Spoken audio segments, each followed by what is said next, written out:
지난 강의 이어서 계속 살펴보도록 하겠습니다. 첫 번째 액면 발행부터 살펴볼게요.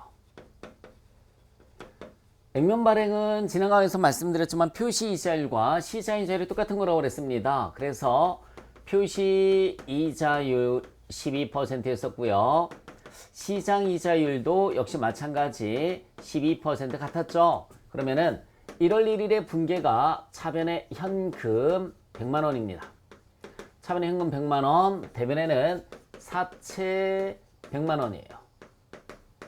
사채 100만 원. 그러면 재무상태표에서 1월 1일 재무상태표에서 사채 금액은 100만 원으로 변동이 없습니다. 사채 금액은 100만 원으로 변동이 없어요. 12월 31일이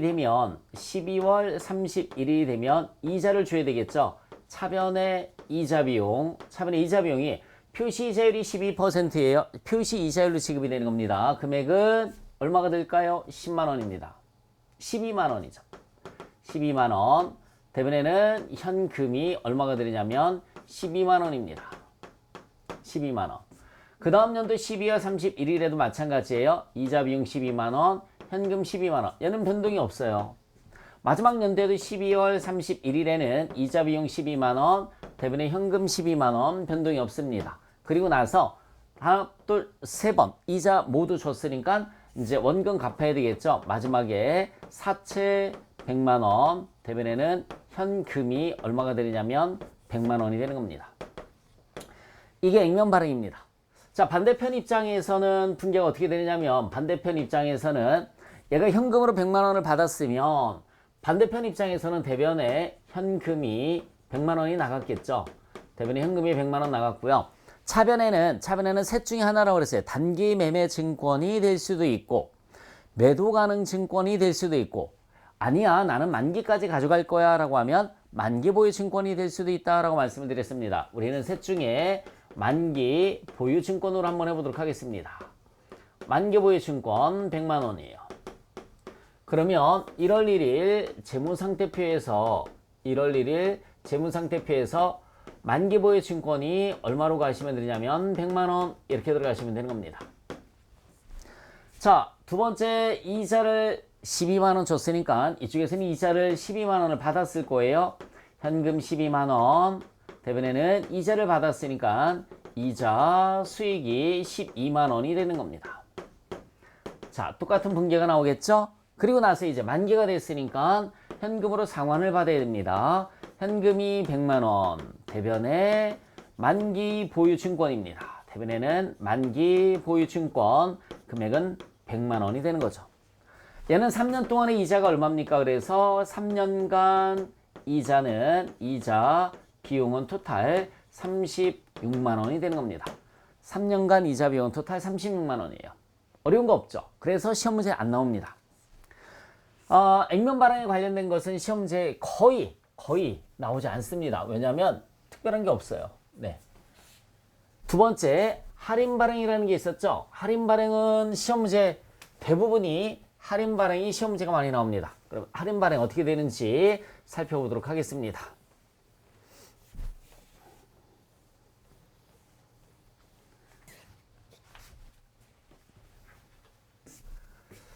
할인 발행은 표시 이자율이 작은 게 할인 발행이라고 그랬어요. 표시 이자율이 작은 게 할인 발행. 그래서 지난 강에서 표시 이자율을 내가 몇 퍼센트로 했었냐면 10%로 해놨었죠. 한번 해보도록 하겠습니다. 할인 발행이에요. 할인 발행. 두 번째, 표시 이자율을 10%로 했고요. 시장 이자율을 12%로 했을 때 1월 1일의 분계가 차변의 현금이 951, 963이었었어요. 나머지는 사채, 할인 발행, 차금이 48,037원이었었고요. 대변의 사채 금액은 100만 원이라고 그랬죠. 대변의 사채 금액은 100만 원이라고 그랬습니다. 재무상태표에서 어떻게 표시가 된다고 그랬냐면 1월 1일 재무상태표에서 표시는 사채 액면 금액 100만 원에서 액면 금액이라고 그랬어요. 사채 액면 금액 100만 원에서 마이너스 사채 할인 발행 차금을 빼주시면 돼요. 48,037원을 빼서 951,963. 자, 이렇게 표시가 된다라고 말씀을 드렸습니다. 12월 31일에 이자 비용 대변에 자, 얘부터 얘 삼각된다라고 그랬죠? 대변에 사채 할인 발행 차금 삼각되고 현금으로 지급이 됩니다. 결산 시분기 틀도 암기를 해 주셔야 돼요. 그래서 표시 이자율이 10%니까는 현금으로 지급되는 금액은 10만 원이고요. 현금으로 지급되는 금액은 10만 원. 사채 할인 발행 차금은 나누기 3년 이렇게 해주시면 나누기 3년 하면 3일은 3, 36 그죠? 3일은 3, 3일은 16,012원씩 두 개 뒤에서 116,012원 이렇게 되는 겁니다. 116,012원. 그러면 재무상태표에 어떻게 표시가 되느냐면 12월 31일 재무상태표에는 사채가 100만 원이에요.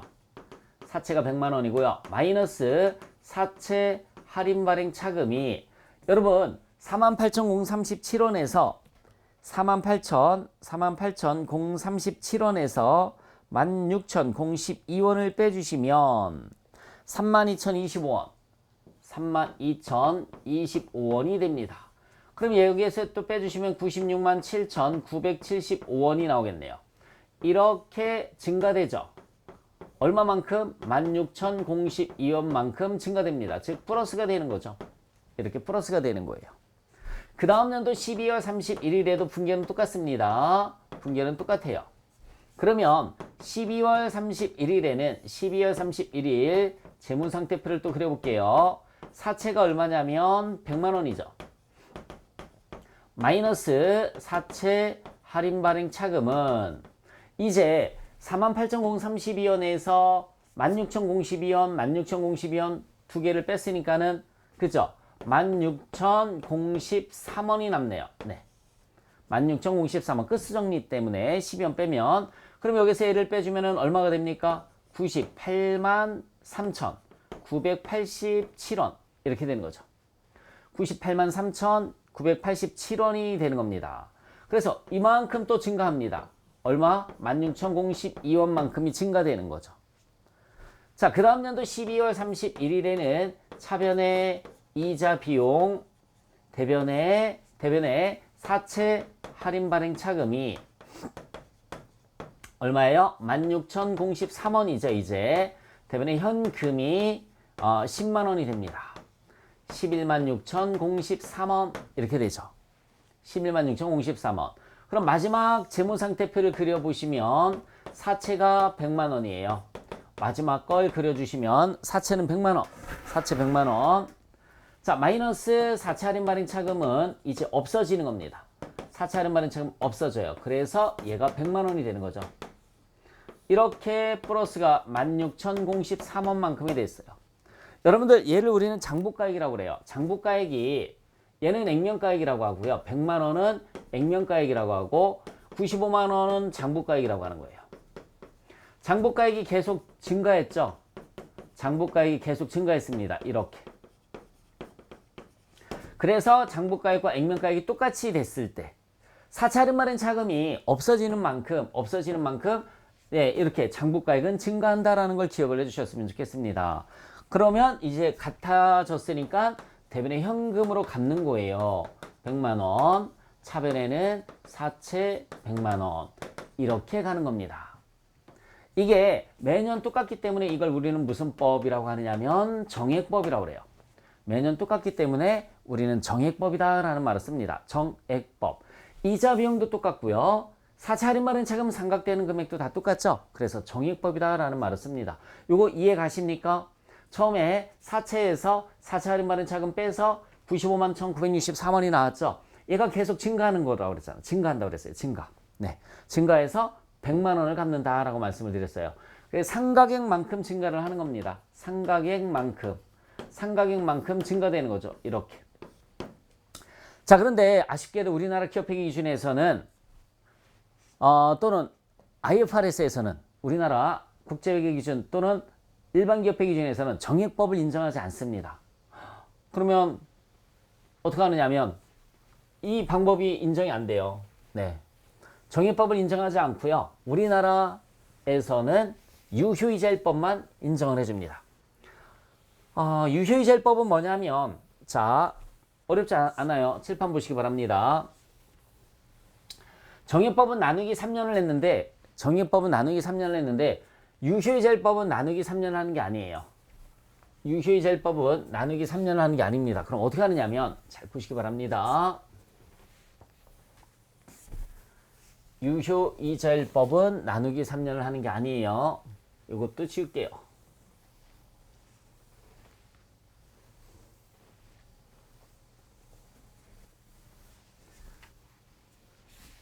자, 재무상태표를 그리는 대신에 이렇게 써도록 하겠습니다. 하나, 둘, 셋. 자, 951, 963이 얼마가 돼야 된다고 그랬죠? 100만 원이 되는 거예요. 951, 963이 100만 원이 돼요. 자, 1월 1일에 됐죠? 12월 31일 분계는 차변의 이자 비용입니다. 자, 유효이자율법은 어떻게 하느냐면 유효이자율법. 네. 이자 비용을 먼저 계산을 해 주시면 돼요. 이자 비용은 자, 91963 곱하기 12% 시장 이자율을 곱해 주시면 되는 겁니다. 시장 이자율을 곱해 주시면 돼요.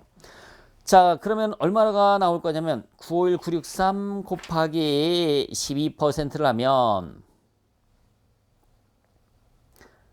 963 곱하기 0.12 114235가 나와요. 114235가 나옵니다.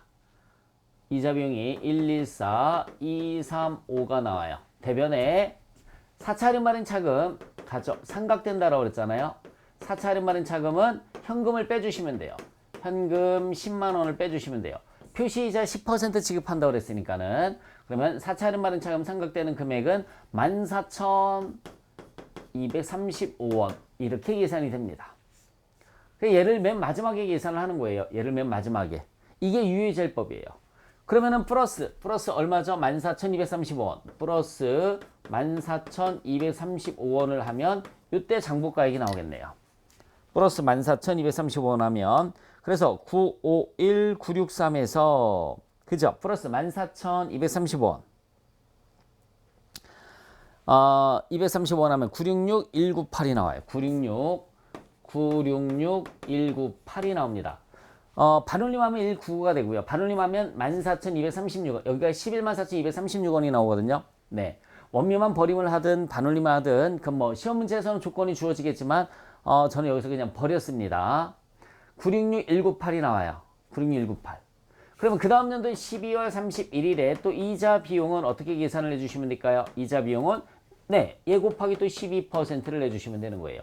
이게 유효이자율법인 거예요. 그러면 966,198 곱하기 0.12 12% 하면 125,943이 나옵니다.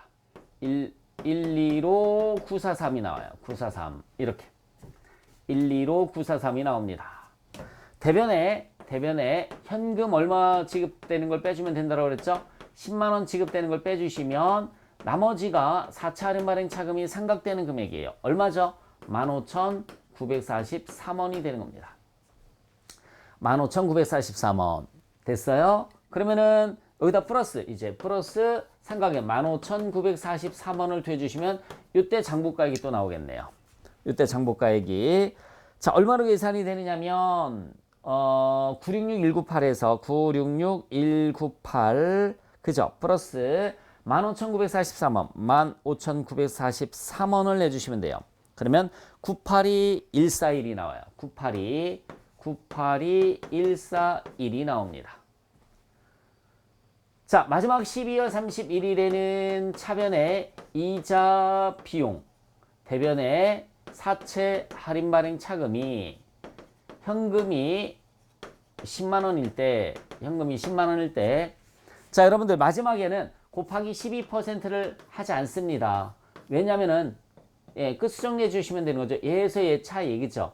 17,859원이 나오네요. 17,859원. 859원이 나옵니다. 100만 원이 돼야 되는 거니까 그 수정리 때문에 그런 거예요. 두 개 뒤에서 이자 비용은 11만 7,859원 이렇게 되는 거죠. 그래서 100만 원 됐으니까 이제 100만 원을 갚으면 되는 겁니다. 100만 원을 갚으면 되는 거예요. 자, 유효이자율법이에요. 유효이자율법은 특징이 있습니다. 이자 비용 봐요. 유효이자율법의 특징은 이자 비용이 어떻게 됐습니까? 이자 비용이 계속 증가했죠. 11만 4천원, 11만 5천원, 11만 7천원 계속 증가했어요. 4차 할인 발행 차금 상각이 또 14,000원, 15,000원, 17,000원 계속 증가했습니다. 4차 할인 발행 차금 상각액도 계속해서 증가했다. 이게 유효이자율법의 특징입니다. 엄청 중요한 거예요. 이 내용. 이자 비용 계속해서 증가했고요. 네, 4차 할인 발행 차금 상각액도 증가를 했다라는 얘기죠. 그러면 3년 동안의 이자 비용은 얼마일까요? 3년 동안의 이자 비용은 계산하나 마나 이거 다 더해주면은 3년 동안의 이자 비용은 얼마 나와요? 34만 8천 037원. 3년 동안의 이자 비용은 34만 8천 037원이 나옵니다. 봐요, 여러분들. 10만 원, 10만 원, 10만 원 더해주면 30만 원이죠. 네. 이거 4차 할인 발행 차금 상각액 48,037원이니까 34만 8,037원이 3년 동안의 이자 비용이 되는 거죠. 이거 다 더해주면 이 숫자가 나오는 거니까. 그래서 그냥 3년 동안 시험 문제에서 만약에 3년 동안의 이자 비용을 물었다라고 하면 액면 이자 10만 원, 10만 원, 10만 원에 4차 할인 발행 차금 더해주시면 되는 겁니다. 유효이자율법 하시는 방법 아시겠죠? 네. 정액법은 요거 나누기 3년을 해서 가서 두 개 더해서 이자 비용이 나왔어요. 그죠? 정액법은 나누기 3년에서 상각액이 나오면 두 개 더해서 이자 비용이 나왔는데 유효이자율법은 장부가액 곱하기 시장이자율을 해서 이자 비용을 계산을 하는 겁니다. 이자 비용하고 액면이자랑 비교해주면 4차 할인 발행 차금 상각액이 나오는 거예요. 반대편 입장을 한번 볼까요, 여러분들? 이제 요거 이해 가십니까? 네, 반대편 입장. 대변에 현금. 대변에 현금이 951963.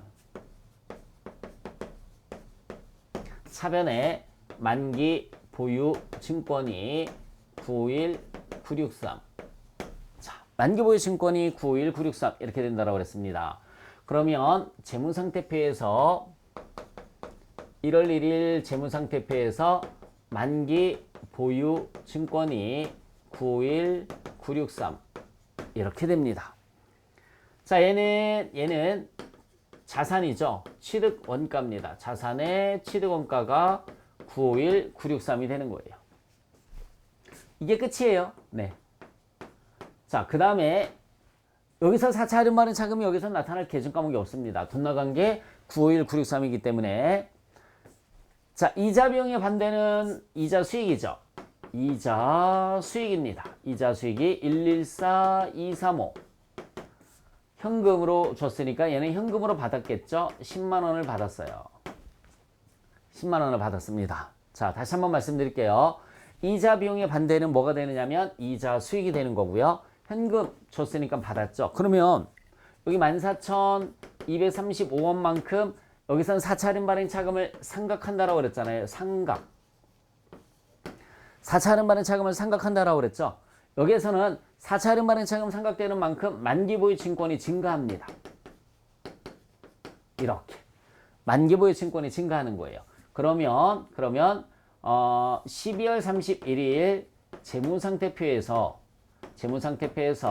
만기 보유 증권은 이제 얼마가 되냐면 96만 6,198원 이렇게 되는 거죠. 이거를 우리는 뭐라고 하느냐면 상각 후 취득원가라는 말을 쓰는 겁니다. 상각 후 취득원가라는 말을 써요.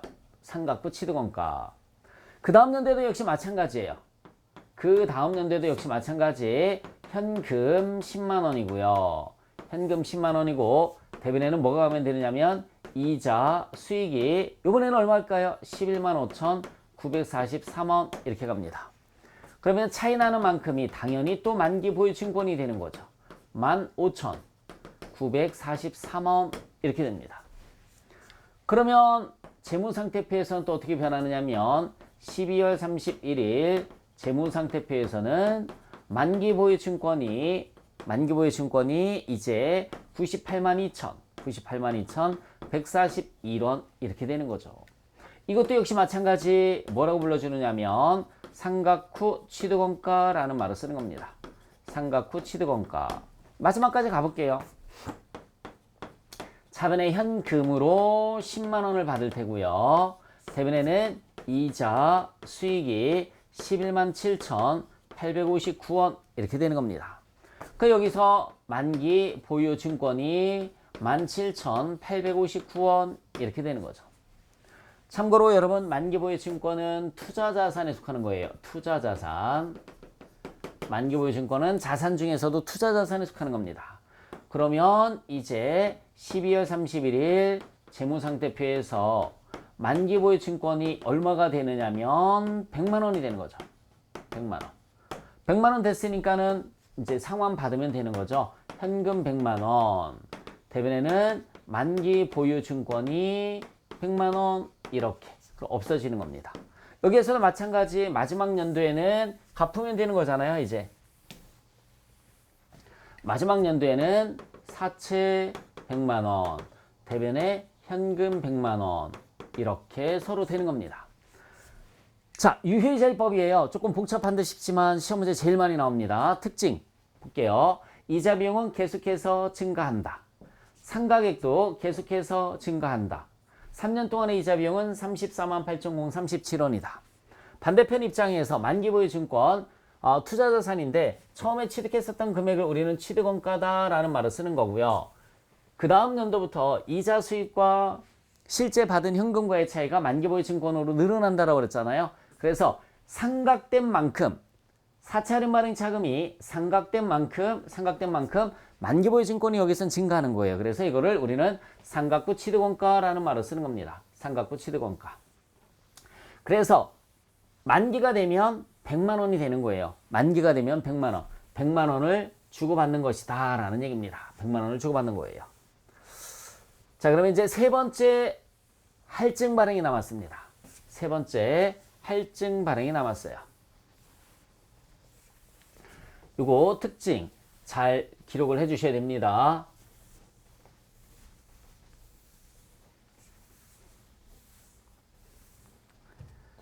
자, 세 번째 할증 발행은 결론부터 말씀드리면 표시 이자율이 더 컸을 때 할증 발행이다 라는 말을 쓴다라고 했어요. 표시 이자율이 더 큰 걸 할증 발행. 그래서 107만 2천 얼마가 나왔었어요. 그죠? 107만 2천 얼마가 나왔었습니다. 나중에 갚을 때는 100만 원을 갚는 거 똑같지만 자, 요 할증 발행의 경우에는 정액법은 생략을 하고요. 유효이자율법만 한번 해보도록 하겠습니다. 할증 발행. 표시 이자율이 12%, 시장 이자율이 표시 이자율이 15%였었죠. 시장 이자율이 12%였었어요. 1월 1일에 차변에 현금이 107만 2천 054원이었었어요. 054원. 대변에는 사채가 100만 원이고요. 사채 할증 발행 차금이라고 한다고 그랬죠. 72,054원. 반대편도 요거는 생략을 하도록 하겠습니다. 만기보유 증권 똑같이 해주시면 되는 거니까. 그래서 172,054원이 장부가액이었어요. 12월 31일이 됐습니다. 그러면 분계 틀이 어떻게 되느냐면 대변에 있었던 사채 할증 발행 차금 차변에 와서 없어져요. 그리고 이자 비용은 자 15%를 준다고 그랬습니다. 현금이 15만 원이 나갑니다.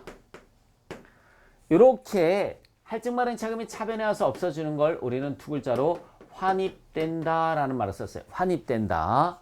그러면 얘 곱하기 시장 이자율을 해주시면 되는 겁니다.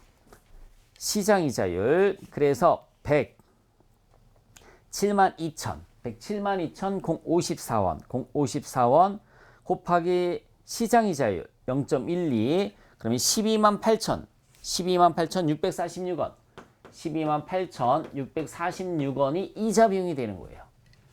어떻게 구하시는 건지 아시겠어요? 얘는 두 개의 차이죠. 현금과 이자 비용의 차이입니다. 21,354원이 되는 거죠. 그러면 마이너스 21,354원이에요. 플러스가 아니라 마이너스라고 그랬어요. 그럼 이때 장부가액이 나올 겁니다. 이때 장부가액이 172,054원에서 마이너스 얼마를 내주시면 되느냐면 21,354원. 21,354원. 그러면 105,700원이 나옵니다. 105,700원. 105,700원이 되는 거죠. 반대편 입장 분개만 해볼까요? 만기 보유 증권이 얼마라고 그랬습니까? 172,054원이 되고요. 대변의 현금이 172,054원이에요. 이거의 분개는 현금으로 얼마 받을까요? 15만원 받겠죠. 현금 15만원.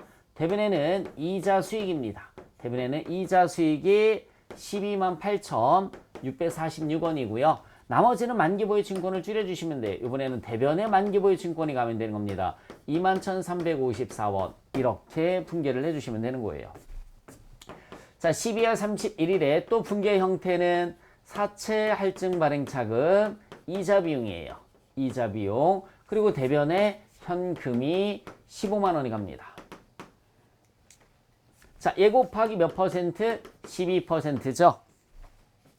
12% 곱하기 0.12를 해주시면 126,084원, 126,084원 이렇게 계산이 되는 거죠.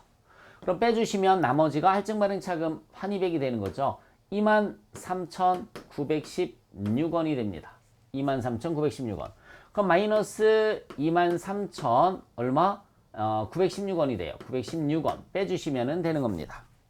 그러면은 105,700원에서 105,700원 105,700원 그죠? 마이너스 자 105,700원에서 23,916원 23,916원을 빼주시면 126,000 이때는 이제 126,784원 이렇게 되는 거죠. 자, 12월 31일에 또 분개는 사채 할증 발행 차금 이자 비용이 되는 거예요. 사채 할증 발행 차금 이자 비용 대변에 현금 15만 원입니다. 여러분 마지막은 곱하기 12% 안 한다라고 그랬죠. 왜? 마지막은 얘가 얼마가 돼야 돼요? 100만 원이 돼야 되는 거잖아요. 액면 금액이 되는 거니까. 그럼 얼마 빼줘야 됩니까? 마이너스가 차이가 26,784원을 빼줘야 되는 거죠. 즉 26,784원을 빼줘야 되는 겁니다. 그 이자 비용 나올 거 아니에요. 123,216원 이렇게 계산이 되는 겁니다. 100만 원이 됐으니까 이제 현금으로 얼마를 갚으면 되는 거냐면 100만 원을 갚으면 되는 거예요. 사채는 얼마일까요? 100만 원입니다. 반대편은 생략을 할게요. 이 분개틀 그대로 가시면 되는 거니까. 그래서 할증 발행일 경우에는 이자 비용이 어떻게 되나 보세요. 이자 비용이 128,000원에서 126,000원에서 123,000원 줄어들었어요. 아주 중요한 겁니다. 할증 발행일 때는 이자 비용이 줄어들었고요. 환입액은 어떻게 됐나 보세요. 환입액은 어떻게 됐습니까? 자, 21,000원에서 23,000원에서 26,000원 증가했습니다. 그리고 3년간 이자 비용은 15만 원씩 몇 년 지급했어요? 15만 원씩 3년을 지급을 했으니까 45만 원인데 얼마를 빼줘야 되죠? 72,054원을 빼주면 되는 거죠. 그래서 3년 동안의 이자 비용이 나오는 겁니다. 45만 원에서 72,054원을 빼주시면 377,946이 나와요. 377,946이 3년간 이자 비용이 되는 겁니다. 이거 더해봐요. 이자 비용 더해주시면 저 금액이 나오는 거죠. 그래서 우리 이론 시험 문제나 계산하는 문제에서 이런 게 나와요. 이자 비용은 매년 줄어들고요. 환입액은 매년 늘어난다. 3년간 이자 비용은 마이너스를 해줘라. 매년 지급된 표시이자에서 환입액을 빼주시면은 3년간 이자 비용이 나온다라는 얘기죠. 할증 발행이었었어요. 할증 발행. 그러면은 자, 여기에서 제가 정리를 해드릴 게 하나 있습니다.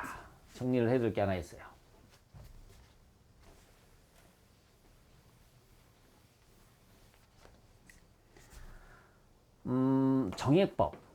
정액법과 유효이자율법. 정액법과 유효이자율법에서 이자 비용은 얘는 무조건 일정히 했어요. 그 다음에 상가액도 무조건 일정을 했어요. 정액법은 암기할 필요가 없어요. 얘 무조건 증가했고요. 그죠? 증가했습니다. 할인 발행일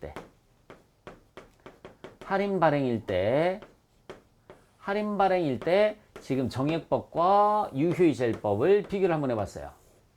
정액법은 무조건 일정인데 유효이자율법은 증가했었고요. 자, 빨간색은 할증 발행이에요. 빨간색은 할증 발행일 때 일정했어요. 일정. 안 해봤지만 무조건 일정입니다. 근데 얘가 얘는 증가됐죠. 시험 문제 나오는 거 할증 발행일 때 이자 비용은 유효이자율법일 때 감소한다라는 거, 이 표를 잘 기억을 해주셨으면 좋겠습니다. 이 표를 잘 기억을 해주셨으면 좋겠어요. 자, 지금 액면 발행과 그 다음에 할인 발행, 그리고 할증 발행, 그리고 반대편 투자자산인 만기 보유 증권까지 살펴봤습니다.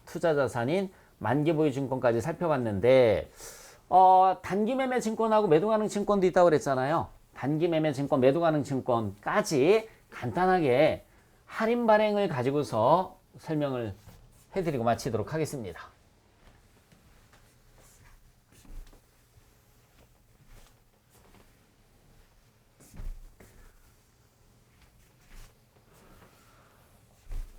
단기 매매 증권, 매도 가능 증권은 만기 보유 증권하고 살짝 틀려요.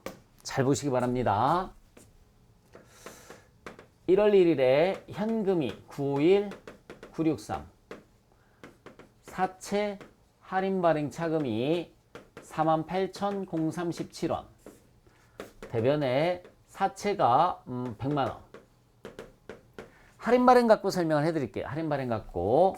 그러면 12월 31일에 차변에 이자 비용이 114,235원이었나요? 114,235원. 이자 비용이 114,235원. 네, 맞아요. 대변에 현금이 10만원. 나머지가 사채 할인 발행 차금 14,235원이 된다고 그랬습니다. 반대편 입장에서 만기 보유 증권일 때 만기 보유 증권은 951, 963이에요. 951, 963 대변에 현금 951, 963. 그러면 1월 1일 재무상태표에서 만기 보유 증권이 951, 963. 얘를 우리는 뭐라고 한다고 그랬습니까? 취득원가라고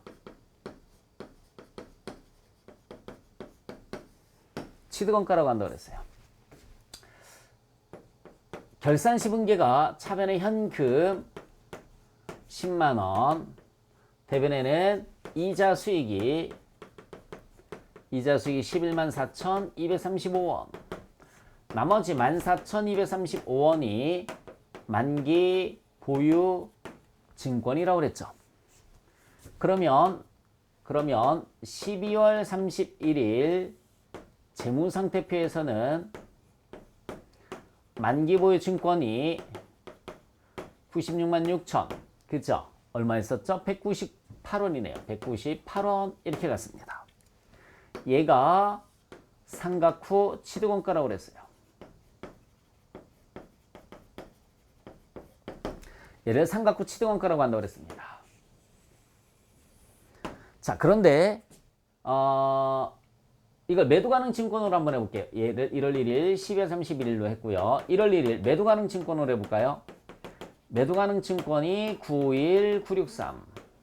대변에 현금 951 963 도중에 팔을 거란 말이에요. 장기 투자 목적인 거. 그러면은 1월 1일 재무상태표에서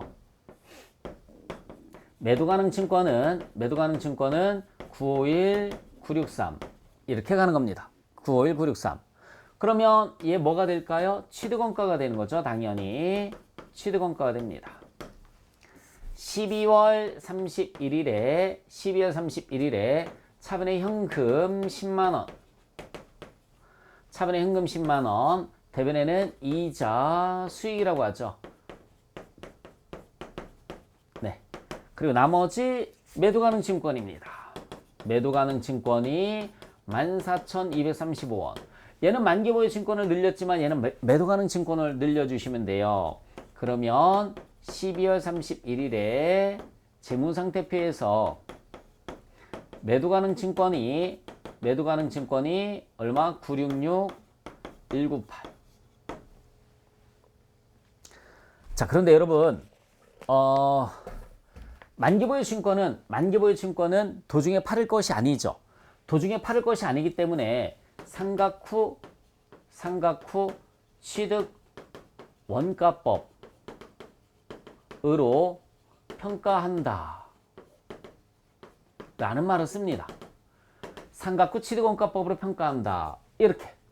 근데 매도 가능 증권은 도중에 팔을 거예요. 그래서 뭘로 다 평가를 하느냐면 공정가액법으로 평가를 한다라는 말을 써요. 공정가액법으로 평가한다라는 말을 쓴다고요. 공정가액법으로 평가한다. 도중에 팔을 거기 때문에.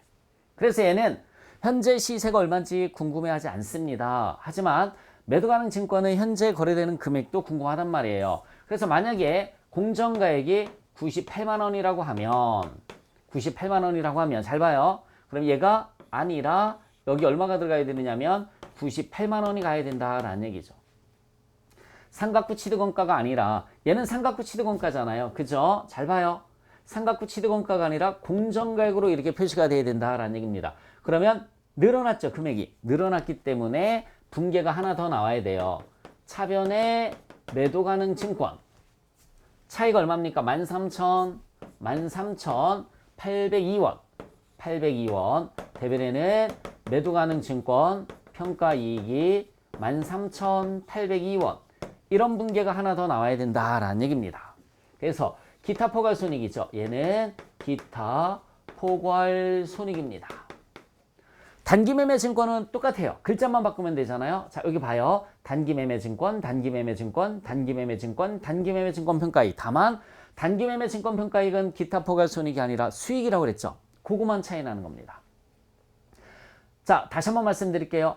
만기보유 증권은 도중에 팔을 게 아니라 만기까지 가져갈 거기 때문에 공정가액이 필요가 없어요. 그래서 상각 후 취득원가법으로 평가한다라는 말을 쓰고요. 매도 가능 증권은 공정가액법으로 평가를 합니다. 그래서 만약에 공정가액이 늘어났다? 그러면 매도 가능 증권 평가이익 이런 분계를 해줘야 돼요. 만약에 줄어들었으면은 매도 가능 증권 평가 손실 대변에 매도 가능 증권 이런 식으로 분계를 해주면 되겠죠. 그래서 우리 수준에서는 이렇게 공정가액이 어떻게 계산이 되는지는 우리 시험 문제에서는 대부분 주어집니다. 이 공정가액이. 그래서 공정가액을 구하는 문제는 나오지 않아요. 공정가액은 대부분 주어지니까 이렇게 해서 알아두시면 되겠습니다. 시장이자율이 변동하면 공정가액도 계속 변동한단 말이죠. 그림으로 보여드리면은 이때 발행 당시 시장이자율이 12%였었잖아요. 12%. 맞죠? 그쵸? 그러면 이때 시장이자율은 또 다를 거란 얘기죠. 이때 시장이자율이 뭐 11%가 될 수도 있고 이때는 13%가 될 수도 있고 계속 다를 거 아니에요. 그때그때마다. 그래서 이게 다르기 때문에 공정가액이 그때그때마다 다르다라는 그런 얘기가 되는 겁니다.